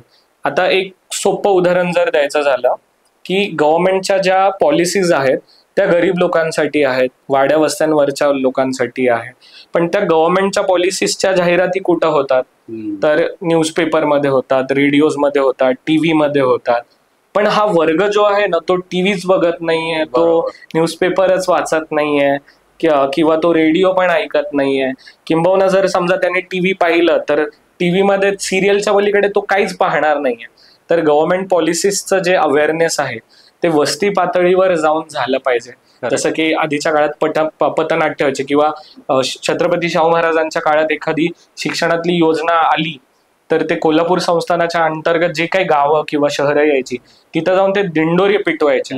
दिंडोऱ्या पिटून मग ते लोकांना सांगायचे की अशी अशी योजना महाराजांनी आणली आहे आणि त्याच्या माध्यमातून तुमच्या सगळ्यांचा विकास होणार आहे. तर या सरकारी योजना चांगल्या पद्धतीने पोहोचल्या तर अजून खूप काय आपल्याला डेव्हलप करता. माझं हेच म्हणणं आहे की तू जसं म्हणलं की तिथे दिंडोरी पिटवून ते सांगायचे, तर आता हा वर्ग जसं तू म्हणला की यांच्या कित्येक पिढ्यांमधून ही एक पहिली मुलगी असेल जी 10वी 12वी पास झाली, तर तिच्या आधीच्या लोकांना या गोष्टी माहीतच नाही. म्हणजे मला हे म्हणायचे की तुला येऊन सांगितलं पाहिजे की बाबा तुमच्यासाठी अशी अशी योजना आहे, तुम्हाला त्याचा लाभ घ्यायचा आहे का, गव्हर्नमेंट कडून तुम्हाला ती फ्रीमध्ये प्रोव्हाइड होतीये, तुम्हाला घ्यायचं आहे का, हे कुठून तरी कळलं पाहिजे. आणि हे ना पेपरच्या माध्यमातून कळणार, तू म्हणालास तसं, ना कुठल्या टीव्हीच्या माध्यमातून कळणार, यांना सांगितलंच पाहिजे. इथे मला वाटतं थोडंसं कमी पडतो आपण. आणि मी एकदम जबाबदारीने सांगतो की एखादा विषय आहे, आरोग्य असेल, शिक्षण असेल, इतर जे काही सामाजिक विषय आहे, या विषयांवर जेव्हा आपण विचार करतो तर मला असं वाटतं की ह्या सगळ्या शिक्षणासाठी एक आपण विचार करूया. शिक्षणासाठी नेहमी म्हणतो की बक्कळ पैसा लागतो आणि पैसा असल्यावरच तुम्ही चांगल्या पद्धतीचं शिक्षण घेऊ शकता. मी असं म्हणेल तुम्हाला शिक्षणासाठी पैशांची गरज नाहीये, आणि मी खूप जबाबदारीने बोलतोय. फक्त तुमच्याकडे एक चांगला स्कोर आणि तुमच्याकडे ते सोर्सेस पाहिजेत की जे तुम्हाला चांगल्या त्या लोकांपर्यंत घेऊन जाऊ शकतात जे तुम्हाला शिक्षण देतील. बऱ्याच स्कीम्स आहेत महाराष्ट्र गव्हर्नमेंटच्या, स्टेट गव्हर्नमेंट, सेंट्रल गव्हर्नमेंट, अगदी परदेशात शिकण्यासाठी तुमच्या वेगळ्या वेगळ्या स्कॉलरशिप्स आहेत. आणि ह्याच्या पलीकडे जाऊन विविध कंपन्या आहेत, त्यांचे CSRच्या माध्यमातून विविध संस्था आहेत, त्यांच्या फंडमधून या सगळ्या विद्यार्थ्यांना शिकवण्यासाठी मदत करतात आहे. फक्त या विद्यार्थ्यांनी त्या लोकांपर्यंत पोहोचणं गरजेचं आहे. मला असं वाटतं की कुठल्या पण गोष्टीसाठी पैसा हा सेकंडरी आहे. तुमची इच्छाशक्ती जर असेल ना, ती तुम्हाला मिळवता येणार आहे. इच्छाशक्ती असल्यावरच पैसे किंवा ती स्कीम तुम्हाला मिळेल. आणि तुझ्या मागे त्या इच्छाशक्तीसाठी माईन सारखे खूप मार्गदर्शक होते. माईपेक्षा म्हणजे माईचा जो दर्जा आहे तो मार्गदर्शकाचा आहे. सगळ्यात महत्वाचा भाग माझी टीम आहे. म्हणजे एक अभिजित पोखरणीकर काहीच करू शकत नाही. बरोबर. हा माझा फक्त विचार होता की मला दादाची शाळा सुरू करायची. आज दादाची शाळेचा चेहरा म्हणून अभिजित पोखरणीकर असला तरी त्या गोवर्धनाला झेलणारे ज्या करंगळीवर ज्यांनी झेललंय ती टीम आहे सगळी. आणि तो गोवर्धन ते सगळेजण झेलतात आहेत त्या शिक्षणाचा. आणि त्या टीम शिवाय काही शक्य नाहीये. म्हणजे आज माझी टीम जी आहे, आज मी सगळ्या शाखांवर जात नाही, तर टीम त्या ब्रांचवर आम्ही सेटअप करून दिली आहे. मग ते तिथल्या मुलांच्या डेव्हलपमेंटसाठी प्रचंड प्रयत्न करतात. मला असं वाटतं की माझ्याकडे जी टीम आहे, जर त्या पद्धतीचे शिक्षक मला माझ्या शाळेत भेटले असते ना, तर आज अभिजित पोखरणीकर अजून काहीतरी वेगळा असला असं मला नेहमी वाटतं. म्हणजे जसे शिक्षक आता दादाच्या शाळेतल्या विद्यार्थ्यांसाठी आहेत, तसे शिक्षक माझ्यासाठी असते तर मी आज काहीतरी वेगळा असलो असतो. नक्कीच. आता आपण त्यांना, ही जी टीम यांना आपण स्वयंसेवक म्हणू, कारण सगळे निस्वार्थी भावनेनं काम करतात. आता दादाच्या शाळेच्या किती शाखा आहेत आणि साधारण किती स्वयंसेवक शिकवतात तिथे? सध्या पुण्यामध्ये कात्रज, पिरंगुट, पाषाण, अकुर्डीमध्ये आम्ही काम करतोय. आणि या शाखांमध्ये लगभग 250च्या आसपास मुलं आहेत जे शिक्षण घेतात आहेत.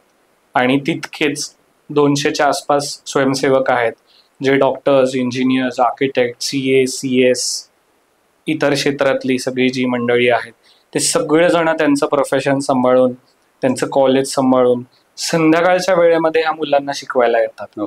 आणि ह्या मुलांना शिकवतात. क्या बात. आणि आपण नेहमी म्हणतो की तरुण पिढी काय करतीये, म्हणजे नेहमी मोठ्या लोकांकडनं म्हटलं जातं की आमचा वेळ चांगला होता, आमच्या वेळी आम्ही चांगली तर कामं करत होतो, आताची तरुण पिढी काहीतरीच काम करते. तुरळक काही उदाहरणं सोडली तर बरीचशी तरुण पिढी आहे जी चांगलं काम करतीये.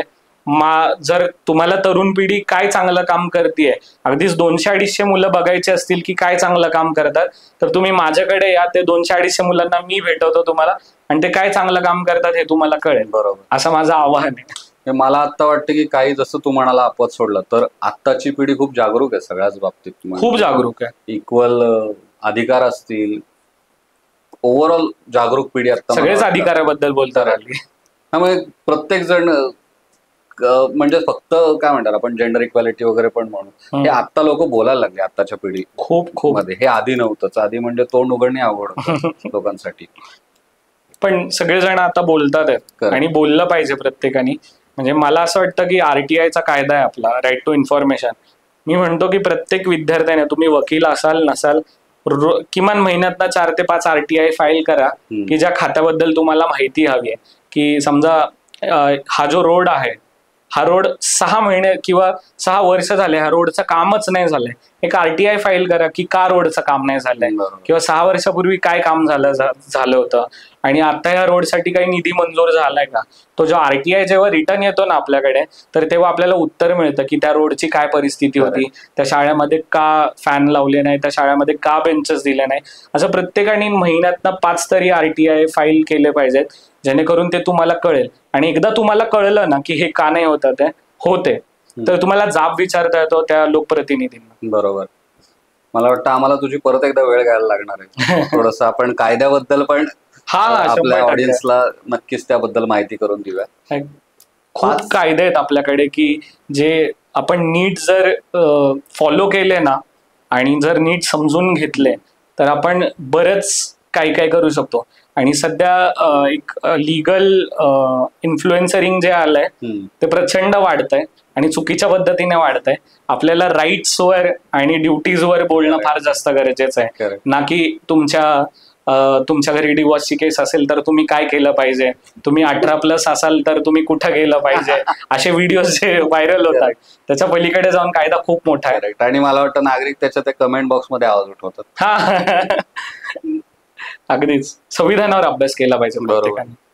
अभिजित, एक महत्वाचा प्रश्न, हे जे स्वयंसेवक आहेत हे असं तर नाही की एका रात्रीत उभे राहिले, तर हे कसे तुम्ही जोडत जाता आणि त्यांना कितपत अधिकार असतात किंवा ते कशा पद्धतीने काम करतात? कारण कुठलीही एक आपण छोटीशी कंपनी चालवायची म्हटलं, भले तुमची कंपनी आपण म्हणतोय की नॉन प्रॉफिटेबल आहे, लोकांसाठी सेवाभावी, पण प्रॉफिटेबल असो नॉन प्रॉफिटेबल कुठली ऑर्गनायझेशन चालवायचं म्हटलं तर त्याला एक सिस्टीम लागते.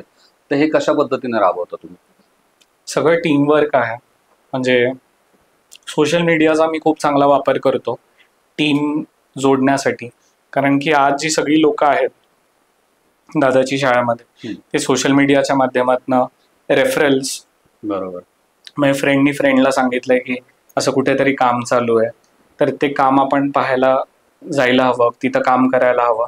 सोशल मीडिया आणि रेफरल्सच्या माध्यमातून टीम जोडली जाते. ह्या सगळ्यांना जोडून ठेवण्यासाठी ना मी आणि शुभम प्रचंड प्रयत्न करतो. शुभम जो आपला को फाउंडर आहे, मी आणि शुभम प्रचंड प्रयत्न करतो की आमच्या दोघांमध्ये व्हॉलेंटियर्स आणि फाउंडर्स हा गॅप न ठेवता मी सगळेजण स्वयंसेवक म्हणून कसं काम करू शकतो ह्याच्याकडे आमचा पूर्णपणे कल राहतो. म्हणजे काय की आमच्या इथं हायरार्की नाहीये की दादा एक वेगळी हायरार्की आहे, दादाच्या नंतर एक वेगळी हायरार्की आहे आणि सगळ्यात खाली व्हॉलेंटियर्स आहे, अशी हायरार्की नाहीये.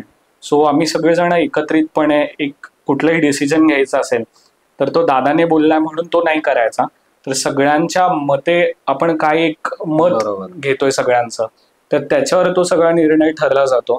आणि जितके मला या शाळेमध्ये राईट्स आहेत, म्हणजे खूप जबाबदारीने मी सांगतो की जितके मला या शाळेमध्ये राईट्स आहेत तितकेच राईट माझ्या शाळेमधल्या प्रत्येक व्हॉलेंटियरला आहे डिसिजन घेण्याचे. त्या मुलांच्या शिक्षणासाठी, शाळेच्या डेव्हलपमेंटसाठी जे काही डिसिजन घ्यायचे आहे ते प्रत्येक डिसिजन आमचा प्रत्येक व्हॉलेंटियर घेऊ शकतो. त्याचबरोबर मी आणि शुभम काय प्रयत्न करतो की आम्ही व्हॉलेंटियरला पर्सनली कसं कनेक्ट करू शकतो, की हे काम करत असताना आम्ही विविध लोकांशी ओळखी होतात, विविध म्हणजे राजकारणांपासून, कला क्षेत्रांपासून, साहित्य क्षेत्रापासून सगळी. तर प्रत्येकाला कुठल्या कुठल्या क्षेत्रातली मदत लागते. अगदी कुठल्या आमच्या व्हॉलेंटियरला नोकरी हवी असेल, कोणाची आई आजारी असेल, तर कोणाचा काही फॅमिली प्रॉब्लेम असेल, तर मी पर्सनली जाऊन तिथं ते लक्ष देतो. अगदीच कोणाच्या घरचा आजारी असेल तर 4-4, 5-5 दिवस आम्ही तिथे थांबून राहतो. जेणेकरून काय होतं की रिटेन्शन म्हणून मी त्यांना प्रमोशन्स नाही देऊ शकत, पण रिटेन्शन म्हणून मी त्यांना आधार देऊ शकतो. इमोशनली मी त्यांच्यासोबत इन्व्हॉल्व्ह होऊ शकतो, जेणेकरून त्याला वाटलं पाहिजे की दादा हा आपल्या घरातला मेंबर आहे, ना की तो फक्त आपल्याला मुलांना शिकवण्यासाठी बोलवतो. तर मी त्यांच्या घरातला मेंबर कसा आहे आणि ते माझ्या शाळेतले एक फॅमिली म्हणून कसे आहेत हे पूर्णपणे ठेवण्याचा आम्ही मदत करतो. थोडक्यात मी म्हणेन अंडरस्टँडिंग हा तुमचा पाया आहे, स्ट्रॉंग आहे सगळ्यात जास्त. येस. अभिजित, आतापर्यंत आपण जे बोललो ते मुलांच्या शिक्षणाबद्दल बोललो. शिक्षणाव्यतिरिक्त अशा कुठल्या ऍक्टिव्हिटीज आहेत का ज्या आपण दादाची शाळाच्या माध्यमातून घेतो? काही महत्वाच्या ऍक्टिव्हिटीज सांगतो, जसं की एक्सपोजर व्हिजिट एक आम्ही दर महिन्याला मुलांना घेऊन जातो. म्हणजे लहानपणी मला असं वाटतं की शाळेच्या पलीकडे जर मला अजून काही गोष्टी दाखवल्या असत्या तर मी अजून डेव्हलप झालो असतो. बरोबर. जे माझ्या आईने कुठेतरी केलं, म्हणजे माझ्या शाळेमध्ये एक पॅरेंट्स मीटिंग असायची, तर 2 महिन्यातनं एकदा असायची. तर 2 महिन्यातनं माझी आई घरी सांगायची 4 वेळा पॅरेंट्स मीटिंग आहे. का सांगायची, तर येण्या जाण्याचा खर्च पप्पांकडून मिळायचा. आणि ते बाकीचे जे 3 वेळ असायचे ना, त्या 3 वेळेमध्ये आम्ही नाटक बघायला जायचो, आम्ही कोणाची भाषणं ऐकायला जायचो. पुणे फार हॅपनिंग सिटी, आम्ही विविध कार्यक्रम बघायला जायचो किंवा ती मला वेगळ्या वेगळ्या ठिकाणी घेऊन जायची आणि ते समजवायची. आणि माझ्या डोक्यामध्ये ते विचार निर्माण झाले का, तर मी ते पाहिलं. बरोबर. म्हणून मी म्हटलं की मुलांसाठी प्रत्येक महिन्याला एक एक्सपोजर व्हिजिट आपल्या शाळेमध्ये असली पाहिजे, ज्याच्यामध्ये आम्ही काय करतो की मुलांना एक वेगळ्या वेगळ्या डिपार्टमेंटची माहिती देतो. समजा मध्यंतरी आम्ही मुलांना आरटीओला घेऊन गेलो, परत मग त्याच्यानंतर एक आर्मीचं एक्झिबिशन दाखवायला घेऊन गेलो, पुणे मेट्रो फिरवायला घेऊन गेलो, परत आम्ही सायन्स पार्कला मुलांना घेऊन जालो, जिथं आपण मुलांना काहीतरी शिकू शकतो. करेक्ट. तर अशा जागी मुलांना घेऊन जाण्याचा प्रयत्न करतो, ज्याचं एक एक्सपोजर व्हिजिट. आम्ही दर 3 महिन्याला शाळेमध्ये इलेक्शन्स कंडक्ट करतो लहान मुलांचे.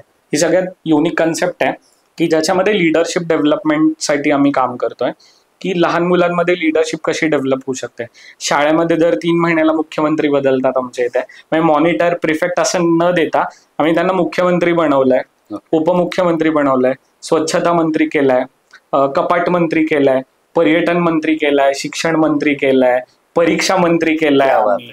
मग ह्याच्यामध्ये मुख्यमंत्री सगळ्यांकडे लक्ष ठेवतो, स्वच्छता मंत्री शाळेची स्वच्छता करतो, कपाट मंत्री कपाट बघतो की कपाटात सगळं आहे का, कपाटात नाही आहे का, शिक्षण मंत्री बघतो की कोणाचा अभ्यास कसा चालू आहे, दादांनी नवीन अजून काही गोष्टी शिकवल्या पाहिजेत शाळेमध्ये. पर्यटन मंत्री, आम्ही जे एक्सपोजर विजिट्सला जेव्हा मुलांना घेऊन जातो तेव्हा जबाबदारी तो घेतो सगळ्या मुलांची, की सगळ्या मुलांना वस्तीतनं गोळा करून शाळेपर्यंत आणायचंय, मुलांना माहिती देणार की आज आपण कुठे जाणार आहे, कशाला जाणार आहे, हे सगळं पर्यटन मंत्री बघतो. सो असे वेगवेगळे खाते ठेवल्यात आहेत की ज्याच्या माध्यमातून मुलांना ती लिडरशिप कळते आणि त्यांचं खातं कळायला लागतं. आणि त्या खात्याला मी फंड सुद्धा देण्याचा प्रयत्न करतो, की समजा कपाटाचं खातं असेल तर त्या कपाटाच्या खात्याला ह्या 3 महिन्यात तुला एवढे पैसे मिळतील आणि त्या 3 महिन्यामध्ये तुला हे एवढं सगळं सामान वापरायचं आहे. ह्या 3 महिन्यामध्ये तुला काळजी घ्यायची की सामान सगळं संपलं नाही पाहिजे. ह्याच्यामध्ये काय होतं की तो काटकसर करतो की ते कसं मी करायचंय. बरोबर. समजा स्वच्छता मंत्र्याचं खातं असेल तर 3 महिन्यामध्ये तुला हे हात झाडू, ही चुपली, हेच सगळं मिळणार आहे.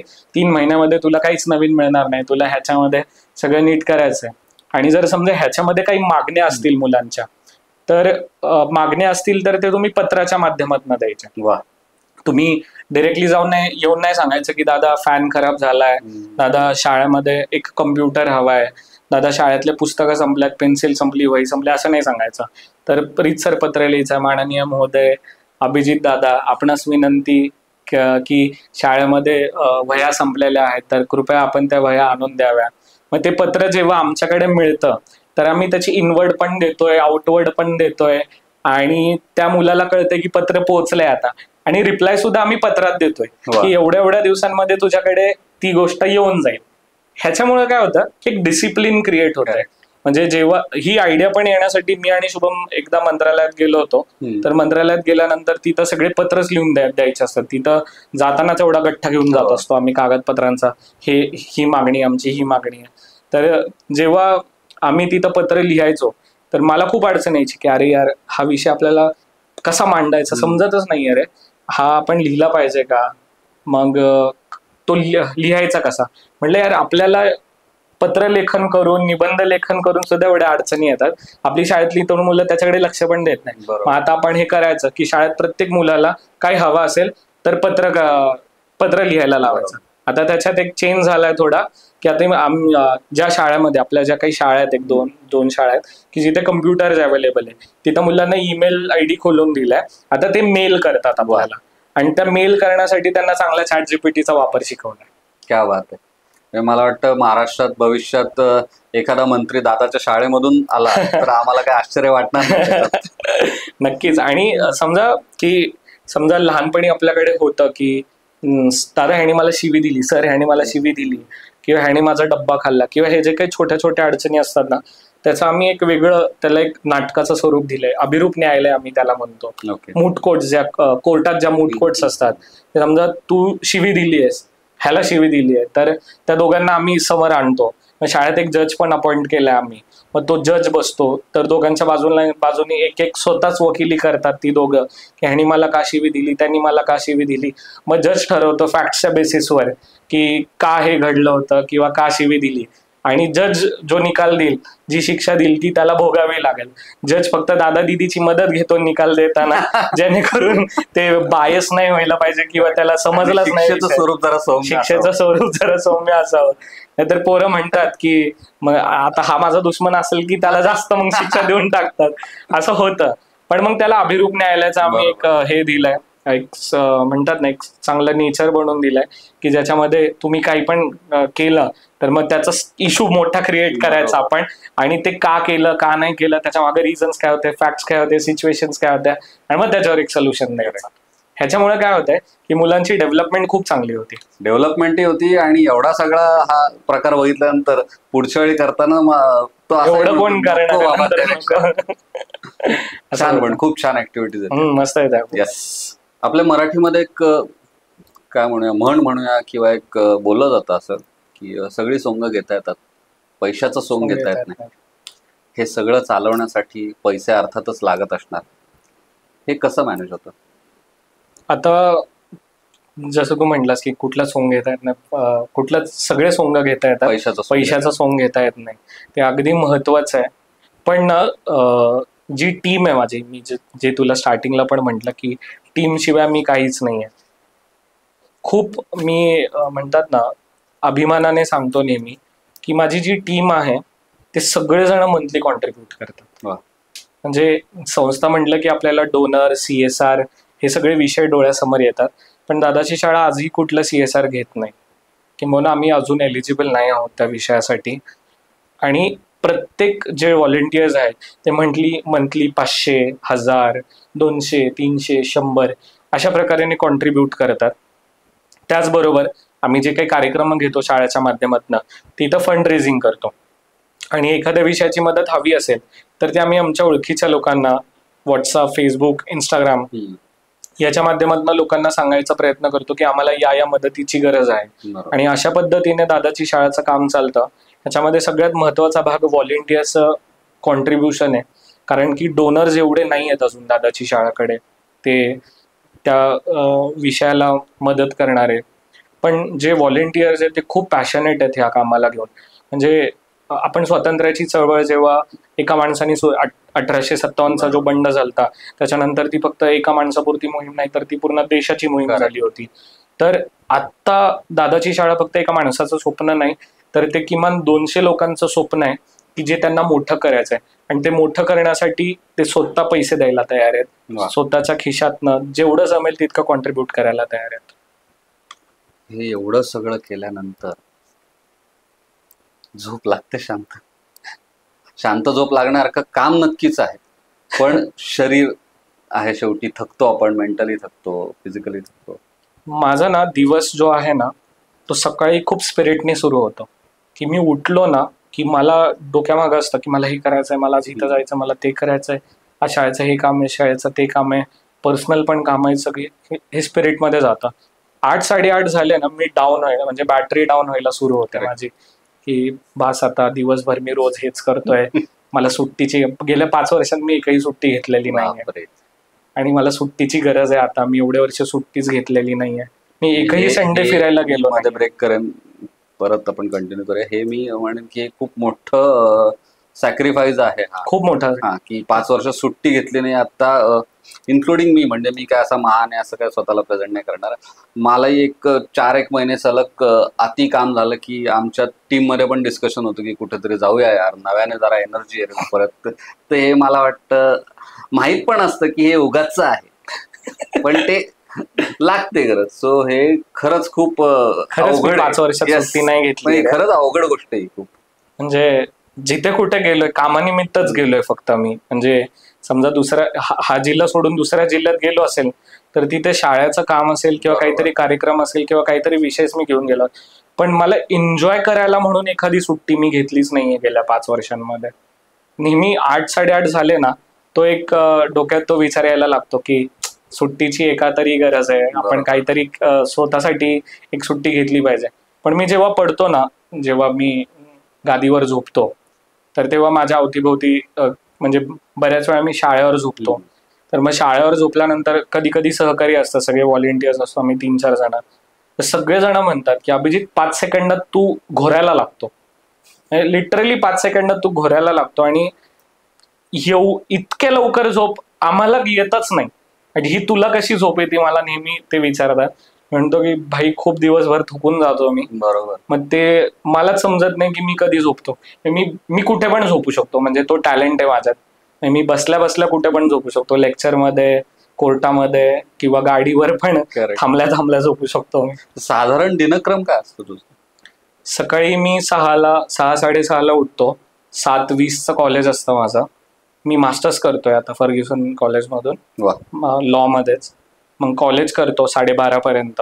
कॉलेज झाल्यानंतर दुपारी कोर्टात असतो मी, प्रॅक्टिस जिथे मला करावी लागते लॉची. आणि संध्याकाळी शाळा, आणि रात्री घर किंवा शाळा. परत शाळेत कधी कधी झोपायला जातो मग मी. आणि ह्या सगळ्या दिवसांमध्ये शाळेचं काम सुरू राहतं, की एखादा इंटरव्ह्यू असेल किंवा कुठे एखाद्या कामानिमित्त जायचं असेल किंवा मुलांचे डॉक्युमेंटेशन्स काढायचे असेल, म्हणजे सतत जिल्हाधिकारी कार्यालयात जावं लागतं, नागरिक सुविधा केंद्रात जावं लागतं, हे मुलांचे डॉक्युमेंटेशन्स वगैरेसाठी, मुलांच्या ॲडमिशनसाठी हे दिवसभर सुरूच राहतं. ॲडमिनिस्ट्रेशन खूप डिफिकल्ट आहे एका ट्रस्ट NGOचं करणं, बरोबर. ज्याला काहीच एक्सपिरियन्स नाही. तू जसं म्हणालास की 5 वर्षात सुट्टीच नाही घेतली आणि आता तू दिनक्रमही शेअर केला, ह्याच्यात मला तरी असं वाटतं, कारण तू मगाशी म्हणालास की या कायद्याचा उपयोग पण मला या NGO साठी काम करताना होतोच आहे. तू स्वतःसाठी काहीच करत नाहीस मित्रा. नाही, मी त्याला ग्लॅमराईज नाही करणार की मी स्वतःसाठी काहीच करत नाहीये, मी पूर्ण वेळ समाजासाठीच देतोय. असं वाटतंय की, असं मी म्हणेल की मी जे काम लोकांसाठी करतोय ना, त्यातनं जे मला आनंद मिळतंय ते मी माझ्यासाठी करतोय. वा. त्याला ग्लॅमराईज करण्याची काहीच गरज नाहीये की मी स्वतःसाठी काहीच करत नाहीये. मी जे लोकांसाठी करतोय त्यांनी मला आनंद मिळतोय आणि ते माझ्यासाठीच आहे. करेक्ट. आणि स्वतःला जे करण्यात आनंद मिळतो ते माणसाने करत राहावं. येस. 5 वर्षानंतर कुठे बघतोय दादाची शाळा? मी 5 वर्षापूर्वी जशी शाळा पाहिली होती तशीच शाळा मी आज सुद्धा पाहतोय. की तेव्हा मी विचार केलता की आज मी चटईवर आहे, म्हणजे सॉरी, मी आज फुटपाथवर बसलोय चटईवर, उद्या मी एका खोलीत बसेल की जिथं चांगली फरशी असेल. फरशीपर्यंत मी पोचलोय, बाकांपर्यंत पोचायचंय मला. क्या बात आहे. ह्या 5 वर्षांचा माझा विचार. आमच्या शुभेच्छा अशा असतील की दादाची शाळा न राहता दादाचं कॉलेजही यावं. कारण तिथपर्यंत उंची पोचावी आणि हे कार्य मला वाटतं जितकं जास्त लोकांपर्यंत पोहोचेल, मी म्हणलं तसं दानत जशी काय म्हणतात, पैसा खूप लोकांकडे असतो, दानत खूप कमी लोकांकडे असतो, पण ती कमी दानतवाल्या लोकांपर्यंत हे कार्य जर पोहोचलं तर नक्कीच त्या शाळेचं कॉलेजही होऊ शकतं. आणि प्रत्येकाने मला वाटतं खारीचा वाटा जरी उचलला तरी एका मुलाचं एका मुलीचं आयुष्य आपण घडवू शकतो संपूर्ण. त्याचं एक वेगळं मला वाटतं सॅटिस्फॅक्शन असेल की काहीतरी केलं बाबा, सगळं स्वतःसाठी नाही पाहिलं. सो मी अभिजित दादाचे पुन्हा एकदा आभार मानेन की तू वेळात वेळ काढून इथे आलास आणि नक्की आम्हाला आवडेल दादाची शाळेला व्हिजिट करायला. येस. तुझ्या काय भावना आहेत? चांगलं वाटलं मला खूपच. आणि महत्वाचं म्हणजे पॉडकास्ट जेव्हा आपण विचार करतो तर नेहमी जे एस्टॅब्लिश झालेली लोक आहेत त्यांना नेहमी कन्सिडर केलं जातं. तर तुझ्या माध्यमातनं जे अजून मेनस्ट्रीम मध्ये आलेले नाहीत, म्हणजे मी मेनस्ट्रीम हा शब्द नेहमी वापरतो की मी माझ्या मुलांना मेनस्ट्रीम मध्ये आणलं, तुझ्या माध्यमातनं अशा लोकांना मेनस्ट्रीम मध्ये येऊ देत की ज्यांचं काम अजून लोकांपर्यंत पोहोचलेलं नाही. नक्कीच माझा प्रयत्न तोच असेल, कारण माझ्यासाठी मी जरी फार मोठा अभिनय क्षेत्रातला नसलो तरी माझ्यासाठी रिअल हिरो जे तुम्ही लोक असतात, कारण या वेगवेगळ्या फील्ड आहेत यातलं समोर आलं पाहिजे. आणि जे लोकांसाठी काम करणारी लोक आहेत ती समोर जर मी आणली तर ते माझ्यासाठी पण एक पुण्याचं काम माझ्या हातून घडलं आणि ते स्वामी घडवून घेतात असं मी म्हणेन. So thank you so much. आपण पुढील भागात भेटू. जो पॉडकास्ट आमचा रिलीज होईल त्याच्या खाली आम्ही लिंक नक्की देऊ दादाची शाळाची. सो तुम्हाला ज्यांना स्वतःकडून काही या कॉन्ट्रीब्यूट करावं वाटत असेल तर त्यांनी त्या लिंकवर क्लिक करून यांना संपर्क साधावा आणि सढळ हस्ते सहाय्य करावं अशी मी तुम्हाला आवाहन करतो. Thank you so much.